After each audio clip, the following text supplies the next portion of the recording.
오늘 7번째 대접에 대해서 오늘 살펴보겠습니다. 오늘은 7대접 가운데 마지막 7번째 대접입니다. 7대접은 1절에서 말씀한 대로 하나님의 뭡니까? 진노죠. 하나님의 진노의 대접, 7대접이라고 이렇게 16장 1절에 이렇게 말하고 있습니다. 그리고 이 하나님의 진노의 7대접은 뭐 말하면 재앙을 이야기하고 있습니다. 재앙. 그리고 이 재앙의 대상자들이 분명하게 나와 있습니다. 그렇죠? 재앙의 대상자들은 앞에서 우리가 쭉 살펴보면 이마에 하나님의 인침을 받지 아니한 자라고 이렇게 얘기하고 있고 16장에서 보게 되어지면 짐승의 표를 받은 사람들 그리고 그 우상에게 경배하는 자들이다. 그리고 또 성도들과 선지자들의 피를 흘리게 한 자들 이 사람들이 바로 이 재앙의 7대접 앞에서도 나온 7인도 있었지만 그 재앙들의 대상자들이 바로 이와 같다. 한마디로 통틀어서 이야기하면 불신자다라고 이렇게 말할 수 있겠죠. 어느 시대에 행하지는 재앙인가? 라고 할 때에 대부분 이 재앙이 너무나도 크게 우리가 상상 그 이상의 그런 모습으로 이렇게 나타나고 있기 때문에 이 세상의 마지막 끝날에 있을 그런 재앙들이 아닌가라고 이렇게 생각했는데 종말 시대에 있는 재앙이다라고 했습니다. 종말 시대는 어디부터 어디까지 했습니까?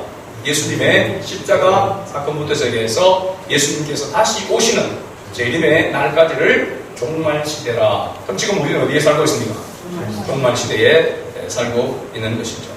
그래서 요한계시록은 이 세상의 마지막 날에 일어날 일만 기록해. 그거는 실제로 보면은 요한계시록 20장 11절에서 15절에 마지막 날, 이 인류의 끝날에 나타날 그 징조, 그 현상에 대해서 요한계시록 20장 11절에서 15절에 이 부분에 기록되어 있고 그 나머지 부분들은 종말 시대에 그 안에 일어날 일들이다라고 이렇게 말하고 있는 것이죠. 그래서 현재의 요한계시록인 현재 오늘 살아가고 있는 우리에게도 합당한 우리에게 적용되어지는 그런 말씀이다라고 이렇게 했습니다.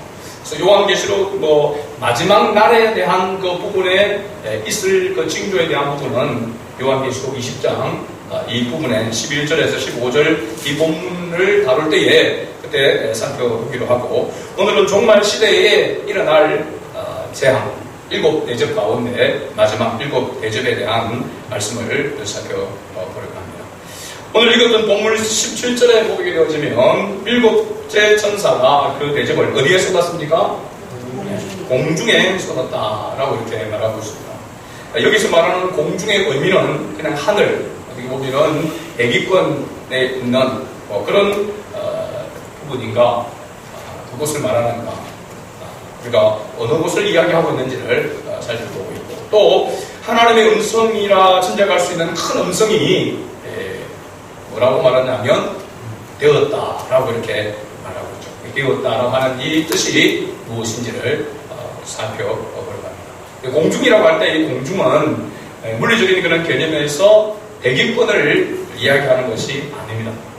신약성경 에베소서 2장 2절 말씀에 보면 나와 있죠. 같이 읽어봅니다. 그때에 너희는 그 가운데서 행하여 이 세상 풍조를 따르고 공중의 권세 잡은 자를 따랐으니 곧 지금 불순종의 아들들 가운데서 역사하는 영이라. 아멘. 분명하게 공중의 권세를 잡은 자, 여기 공중의 권세를 잡은 자가 누굽니까? 사탄을 이야기하고 있는 것이죠. 그렇죠? 그래서 이 공중이라고 할 때에 이 공중은 눈에 보이는 대기권, 하늘, 공중, 우리가 공중에 높이 떴다, 이렇게 그런 공중을 이야기하고 있는 것이 아니라 실제적으로 보면 사탄이 활동하며 사탄의 영향력과 가치 그리고 그 원리가 통용되는 모든 곳을 여기 공중이라고 합니다. 앞에서 우리가 살펴볼 때는 어디에 쏟았다고 했습니까? 땅에 쏟고 그리고 또 바다에 쏟고 해에 쏟고 그 다음에 여기를 보니까 공중에 쏟았다고 하고 있는데 실제적으로는 보면 사탄이 통치하고 있는 통치 아래 있는 이 모든 세상을 이야기한다라고 이렇게 볼 수 있습니다. 그래서 구체적으로 이야기한다면은 공중이라고 하는 것은 사탄의 영향력 아래에 있는 세상의 풍조와 원리를 통틀어서 공중이다라고 이렇게 말할 수 있는 것이죠. 일곱째 천사가 그 대접을 공중에 쏟게 되어질 때에 바로 성전에서 보좌로부터 큰 음성이 들리는데 그 음성이 뭐라고요? 되었다라고 하는 하나님의 음성입니다. 여기 되었다라고 하는 헬라어 원어를 보면 게고넨이라고 하는 단어인데요. 이 단어는 굉장히 중요한 그런 의미 가운데 쓰였습니다.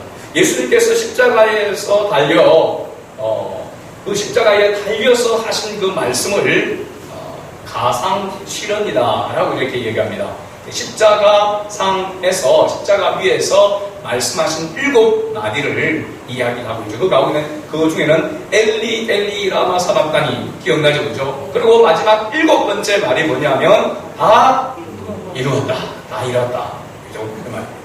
다 이루었다라고 하는 말인데 오늘 이 본문에 되었다라고 하는 이 단어가 바로 예수님께서 십자가상에서 마지막으로 다 이루었다라고 하는 이 말이 똑같은 의미의 동일한 의미의 단어로 쓰여졌다라고 하는 것입니다.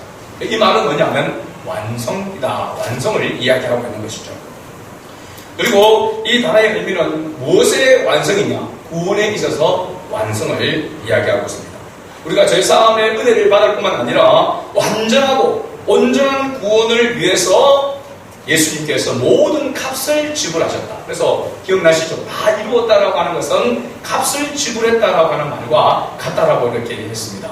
그래서 우리가 죄의 사함을 위해서 예수님께서 값을 지불해서 우리의 구원을 완벽하게 그리고 완전하게 이루었다는 것입니다. 그 죄의 사함이라고 하는 것은 과거의 죄만 아니라 현재 그리고 앞으로 지을 죄까지 우리의 생애 동안에 지은 모든 죄를 예수님께서 그 죄의 값을 완전히 지불하셨다는 사실. 할렐루야. 그래서 우리의 구원이 그래서 하나님의 은혜로 전적으로 100% 하나님의 은혜로 이루어졌다라고 하는 것을 알 수 있습니다. 이 은혜를, 이 구원의 은혜를 우리가 아는 자와 모르는 자는 천지 차이다라고 이렇게 알할 수 있습니다. 예수 믿지 않는 사람은 뭐 말할 것도 없고 예수 믿는 사람 가운데서 오늘 교회 안에 있는 우리 그리스도인 가운데서도 이 은혜를, 하나님의 이 은혜를 온전히 깨닫고 살아가는 사람과 이게 아직까지 뭔지 이 은혜에 대해서 아주 조금 이렇게 깨닫고 있는 사람의 삶의 차이는 너무나도 다른 것입니다. 제가 예로 한번 들어서 생각을 해봤습니다. 예를 들어서 지인들과 같이 식당에 식사를 갔습니다. 최고급의 식사의 자리에 갔습니다. 그런데 식사하러 가면서 이 식사값을 누가 지불할지를 모르는 겁니다. 근데 언뜻 보니까 가격표를 보니까 음식의 가격을 보니까 자기가 가지고 있는 돈으로 푼파이, 더치페이를 해도 각자 해도 자기가 지불할 수 없는 그런 상태에서 음식을 먹습니다. 음식이 입으로 들어가는지 코로 들어가는지 도대체 이 음식값을 누가 낼 것인지 이거 같이 내자 해도 나는 감당할 수 없는 그런 가격이면 그 음식을 최고급의 맛있는 음식을 먹으면서도 어떻게 느낄까요?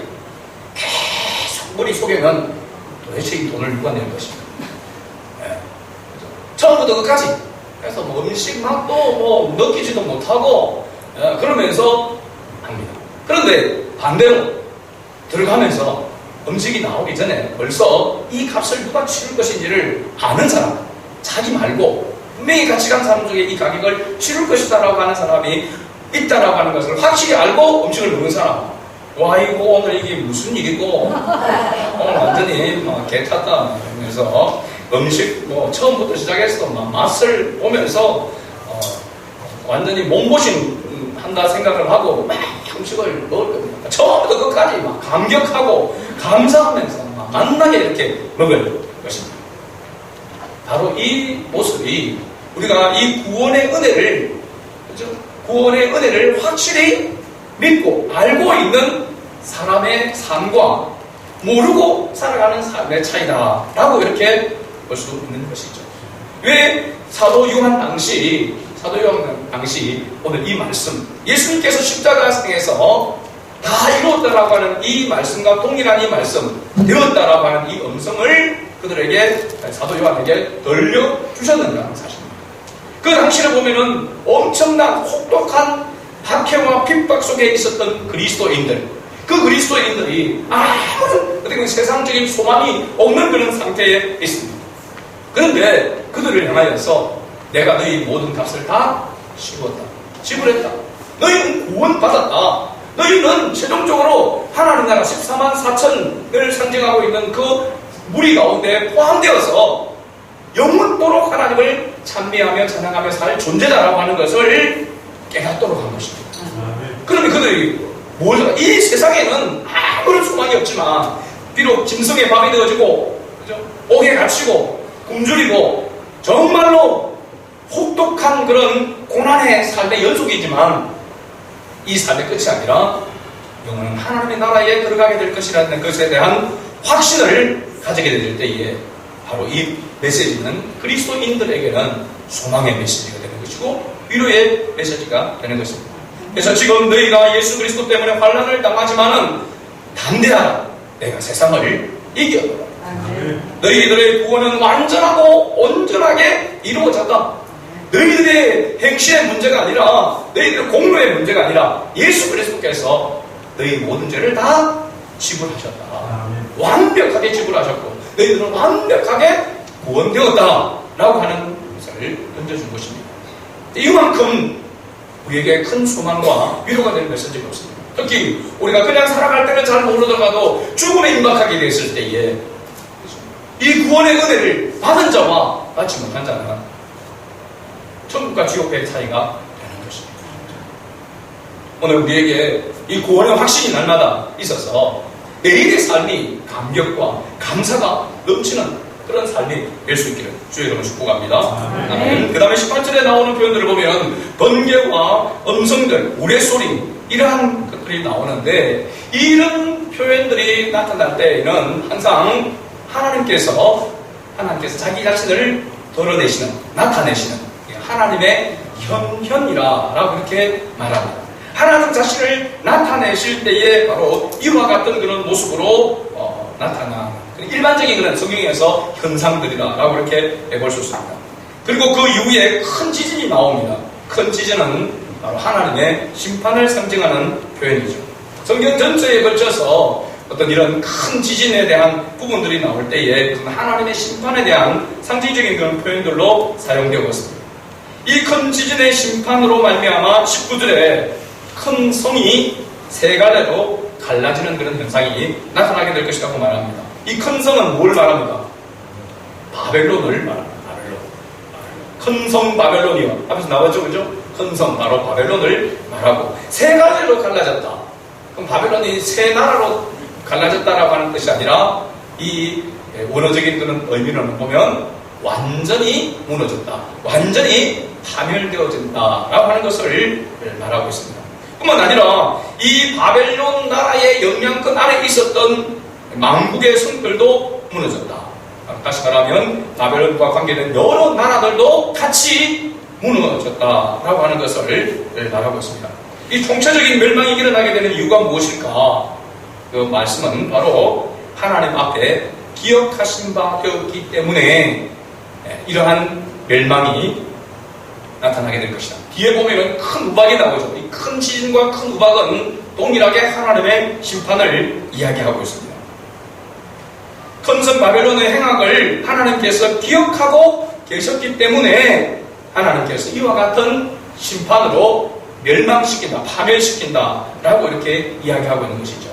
구체적으로 바벨론, 이 큰 성 바벨론에 대한 그런 설명과 그리고 이 바벨론이 어떻게 철저하게 무너질 것인가에 대한 내용이 바로 다음 17장과 18장에 나오는 것을 볼 수 있습니다.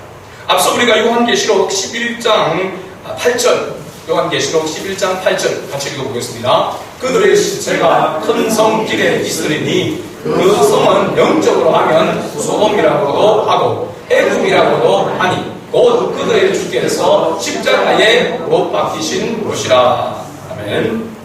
요한계시록 11장 8절에서 나왔던 그런 모습입니다. 큰 성 길에 있은 이 시체가 그들의 시체. 바벨론 그 큰 성을 이야기를 하고 있습니다. 그 성은 영적으로 하면 소돔은 소돔이죠. 소돔이. 이 소돔이라고 할 때에 그 원래 뜻은 동성애입니다. 동성애. 소돔, 동성애. 소돔 고모라가 실제적으로 그들의 죄악으로 인해서 유황불의 심판을 받았죠. 하나님의 불 심판을 받았습니다. 근데 그 소돔이라고 하는 이 소돔이가 바로 동성애를 이야기하고 있습니다. 그래서 그 본문에서 보면 소돔이 심판을 받기 전에 동성애의 장면이 나오는 것을 우리가 성경에서 볼 수가 있죠. 그래서 어떻게 보면 하나님을 떠난 사람들이 육체적인 욕구, 그 욕구를 따라 살아가는 사람들의 모든 집합소가 바로 소돔을 상징적으로 대표적으로 표현을 하고 있는 것이고, 그 다음에 애굽이 나오죠. 애굽은 이스라엘 백성들을 오랫동안 약 430년 동안 이스라엘 백성들을 노예로 삼고 있었죠. 그래서 고난을 주고 압박을 압박했던 그런 민족의 대표가 바로 애굽으로 이렇게 나타나고 있습니다. 그런데 마지막 부분에 곧 그들의 주께서 십자가에 못 박히신 것이다. 예수님이 소돔에서 십자가에 못 박혔나요? 애굽에서 십자가에 못 박혔나요? 어디에서 못 박혔죠? 예루살렘, 그죠? 바로 골고다, 해골이라고 하는 골고다 언덕에서 예수님이 십자가에 못 박혀 돌아가셨습니다. 그런데 그들의 주께서 십자가에 못 박히신 것이라 라고 이렇게 표현을 하고 있습니다. 그러면 예수님이 십자가에 못 박히신 그것은 바로 어떤 민족만, 어떤 나라만, 어떤 백성만을 위한 것이 아니라 온 인류를 위한 십자가 사건이라고 하는 것을 말해주고 있고, 비록 골고다 언덕, 예루살렘 골고다 언덕에서 예수님이 십자가에 못 박혀 돌아가셨지만 소돔과 애굽뿐만 아니라 온 세계 곳곳에 예수님의 십자가가, 예수님이 거기서 십자가에 돌아가셨다라고 하는 것을 상징적으로 보여주는 것이죠. 그러니까 예수님의 십자가 사건은 온 인류, 모든 민족, 모든 사람들을 위해서 예수님께서 행하신 바로 일이다 라고 하는 것을 말해주고 있는 것입니다. 또 하나 또 의미는 뭐냐면 바로 이 큰 성 바벨론에 대하여 이야기할 때에 그 당시 사도 요한 당시에 있었던 그 바벨론 제국뿐만 아니라 이 바벨론을 할 때 이 바벨론은 바로 이 온 땅, 앞에서 이야기했던 사탄이 통치하는, 사탄의 영향력 아래에 있는 그 사탄의 가치와 그 원리를 따르는 그 속에 있는 모든 사람들을 다 포함한 상징적인 표현이 바로 바벨론입니다. 여러분, 바벨론은 어디에서부터 나온 거 알고 있죠? 바벨탑 사건입니다. 바벨탑 사건은 바로 하나님 없이 우리가 하나님같이 높아지자라고 탑을 쌓았던, 하나님께 이루고자 하는 그런 탑을 쌓았던 곳이 바로 바벨탑 사건이잖아요.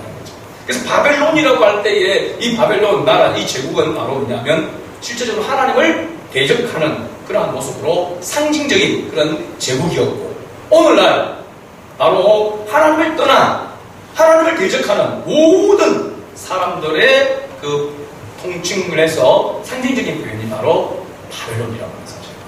그러니까 이런 재앙이 내려진다라고 하는 걸 때에 이런 재앙들은 어떤 한 나라, 한 민족만 아니라 세계 전체를 이야기를 하고 있고, 지구상 모든 족속을 다 향하여 주시는 바로 말씀이다, 메시지다라고 하는 것을 우리가 알 수 있습니다.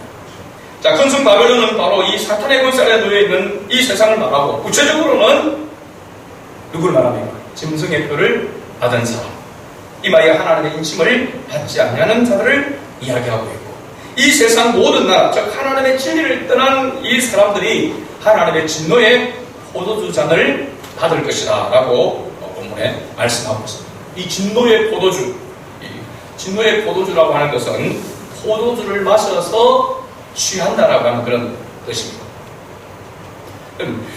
그러니까 포도주를 마셔서 취하여 있다라고 하는 이 표현이 무엇을 의미하고 있느냐 하면, 사탄의 가치와 사탄의 영향 아래 있는 가운데서 사탄의 가치와 원리에 물들어져 있는, 것을 말하고 있습니다. 한마디로 이야기하면, 한 단어로 표현하면 세속화라라고 이렇게 말할 수 있습니다. 세속화. 하나님을 떠나서 하나님의 가치, 하나님의 원리, 성경적인 가치와 원리가 아닌 세상의 가치와 원리 속에 살아가는 사람들을 통틀어서 이야기하고 있는 것입니다. 세상의 가치관에 물들어 있고 세상의 원리에 따라서 살아가는, 거기에 포함되어져 있는, 그게 흘러가는, 풍조에 따라서 흘러가는 사람들. 그래서 그 사람들, 이 세속화되어져 있는 사람들의 삶을 통해서 나타나는 것이 뭐냐면 하나님을 떠나고 그리고 우상 숭배하게 되는 것입니다. 바로 바벨탑을 쌓는 사람들의 모습과 동일한 것이죠. 다 각자가, 하나님을 떠난 사람들은 다 각자의 뭘 쌓아갑니까? 바벨탑을 쌓아가는 것이 이 세상에서. 그런 사람들이 바로 포도주에 취하여 있는, 세속화되어져 있는 사람. 이 사람들을 향하여 하나님께서 뭐 하시겠다는 겁니까? 재앙을 내리시고 심판하신다는 것입니다. 끊임없이 종말 시대에 계속해서 이렇게 해오고 있고 앞으로도 하나님은 그렇게 역사하실 것이라는 사실입니다. 어떻게 보면 이 종말 시대는 하나님의 심판이 재앙이 내려지는 시대인 동시에 또 하나는 뭐냐면 아직까지도 기회의 시대입니다. 이 종말 시대 안에는 아직까지도 구원을 받을 수 있는, 구원의 은혜를 드리볼 수 있는, 복음을 들을 수 있는 그런 기회가 있는 시대라고 이렇게 이야기할 수 있는 것이죠. 그러기에 우리는 종말 시대를 살아가는 우리는 이 구원의 은혜의 가치를 깨닫고 하나님 앞에 감사하며 하나님을 경배하며 살아갈 뿐만 아니라 아직까지 하나님의 은혜를 알지 못하는 사람들에게 계속해서 복음을 증거해야 되는 것입니다. 교회를 세운 하나님의 목적이, 주님의 목적이 바로 여기에 있는 것입니다. 하나님의 나라 확장인 것입니다. 그래서 우리에게 동일하게 모든 그리스도인에게 주신 사명이 바로 뭡니까? 복음을 전하는 사명입니다. 결론적으로 그렇다면 지금 우리가 살고 있는 이 세상에서 그리스도인은 어떻게 살아야 할까요? 첫째로는 하나님의 진리의 말씀을 붙들어야 합니다. 하나님의 진리. 왜냐하면 진리는 항상 승리하기 때문입니다. 역사의 최종적인 승리는 예수 그리스도를 통해서 맺어지게 될 것이고 그 기준은 하나님의 진리의 말씀이 되기 때문입니다. 그러니까 우리는 어떻게 보면 진리대로 진리의 말씀을 붙잡아야 됩니다. 진리대로. 하나님의 말씀. 그 하나님의 말씀으로 무장하고 또 이 세상에서 그리스도인으로 당당하게 담대하게 살아가기 위해서 성령의 그 하나님의 말씀을 붙들어야 하는 것입니다. 하나님의 말씀이 없이는 결코 승리할 수가 없습니다. 지금 사도 요한을 통해서 그 당시 그 혹독한 고난에 순교의 제물이 되어져가는 그 그리스도인들을 향하여서 이 메시지를 주시는 것은 이 메시지보다, 이 하나님의 약속의 말씀보다 더 소중한 건 없고 더 힘을 가지고 소망을 가질 수 있는 메시지는 없기 때문에 그렇습니다. 그래서 말씀을 주시자는 것이다. 다시 한번 너희가 어떤 존재인지, 너희가 앞으로 어디에 머물게 될 것인지를 보여주는 것이잖아요. 두 번째로 이 마지막 시대를 살아가는, 종말 시대를 살아가는 그리스도인들은 세속화되지 않도록 해야 하는 것입니다. 세속화되지.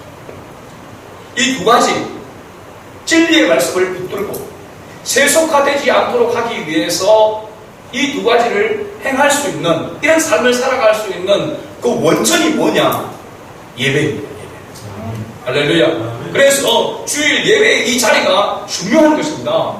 예배의 자리에 나와서 하나님의 말씀을 듣고 은혜를 받아야 우리가 진리의 말씀을 붙들게 되어지고 또 세속화되지 않도록 자신을 구별된 삶을 살아갈 수 있도록 인도할 수 있는 것이죠.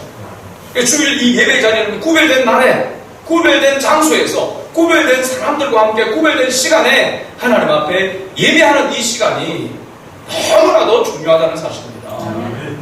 그래서 옛날 분들은 목숨을 걸고 주일을 지키려고 하는 것이죠.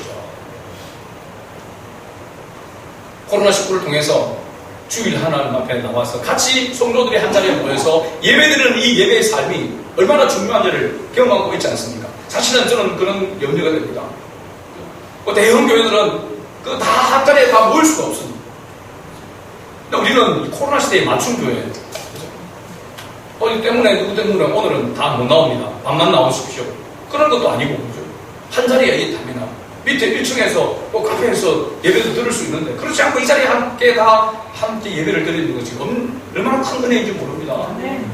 우리는 늘 매주마다 지금 그렇게 코로나 시대임에도 불구하고 이렇게 오고 있기 때문에 별로 그렇게 감격이 없을지 모르지만 정말로 소중하고 중요한 것입니다. 코로나 시대에 다 교회가 숫자가 줄어들게 되어지고 재정들도 줄어들고 여러 가지 힘들고 어려운 상황 가운데 있는데 우리 교회가 이런 가운데서도 이런 행사들을 진행하고 이번에도 우리가 이 의자나 이 모든 것들 물론 우리만 다 아니라 외부에서도 이렇게 도움이 있고 해서 이렇게 왔지만 이거 엄청나게 정말로 큰 은혜입니다. 이러한 것을 우리가 생각하고 매주일날 하나님 앞에 이 주일 예배를 사모하고 와야 하는 것이죠. 기쁨으로 감사함으로 감격함으로 하나님 앞에 나와서 예배드리는 그런 성도가 되어야 될 줄로 믿습니다. 오늘 이 순간에 가는 그런 예배의 소중함을 알고 또 주님의 진리의 말씀을 늘 붙잡고 세상 속에 살아가고 있지만 세상화되어진 그리스도인이 아니라 세상 속에서 구별된 세상 속의 그리스도인으로 살아갈 수 있는 그 은혜가 이 예배를 통하여서 우리에게 또 우리가 감당할 수 있다는 것을 알고 하나님의 말씀을 한 손에 붙들고 예배의 삶을 통하여서 그리스도인다운 삶을 살아낼 수 있는 그런 우리 모두가 될 수 있기를 주의 이름으로 축복합니다.